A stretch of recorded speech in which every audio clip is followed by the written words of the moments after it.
السلام علیکم ورحمۃ اللہ وبرکاتہ۔ بسم اللہ الرحمن الرحیم۔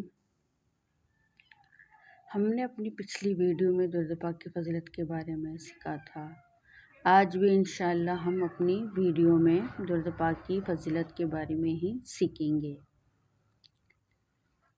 تو آگے بڑھنے سے پہلے ہم بھی آقا صلی اللہ تعالیٰ علیہ وآلہ وسلم کی بارگاہ میں درود پاک کا نذرانہ پیش کر دیتے ہیں۔ آئیں آپ بھی میرے ساتھ مل کر ایک بار درود پاک پڑھ لیجئے۔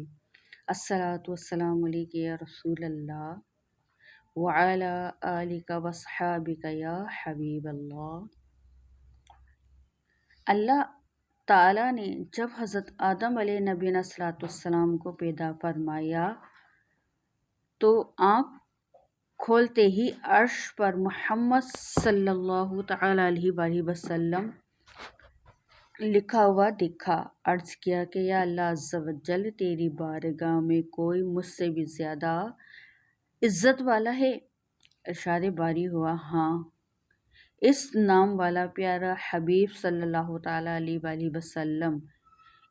وسلم جو کہ تیری اولاد میں ہوگا، میرے نزدیک تجھ سے بھی زیادہ عزیز ہے۔ سبحان اللہ۔ اے پیارے آدم، اگر میں اپنے حبیب کو پیدا نہ فرماتا تو نہ آسمان پیدا کرتا، نہ زمین پیدا کرتا، نہ ہی جنت پیدا کرتا اور نہ ہی دوزخ۔ تو پھر جب اللہ عز و جل نے حضرت آدم علیہ نبی صلی السلام کی مبارک پسلی سے حضرت حوا رضی اللہ تعالیٰ عنہا کو پیدا فرمایا، آدم علیہ نبی صلی السلام نے عرض کیا کہ یا اللہ، میرا اس کے ساتھ نکاح کر دے۔ ارشاد باری ہوا، اس کا مہر ادا کرو۔ عرض کیا مولا، اس کا مہر کیا ہے؟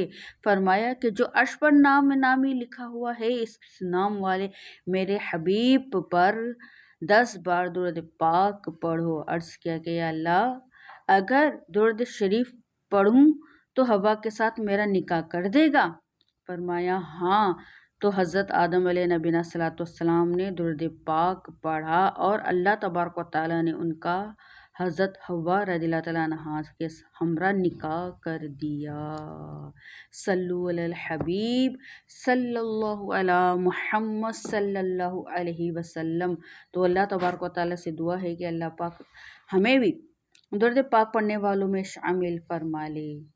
اگر میری ویڈیو آپ کو اچھی لگی ہو، اس کو سبسکرائب کریں، لائک کریں، شیئر کریں اور اپنے جاننے والوں کو بھی لازمی شیئر کریں۔ جزاک اللہ خیرہ۔ السلام علیکم۔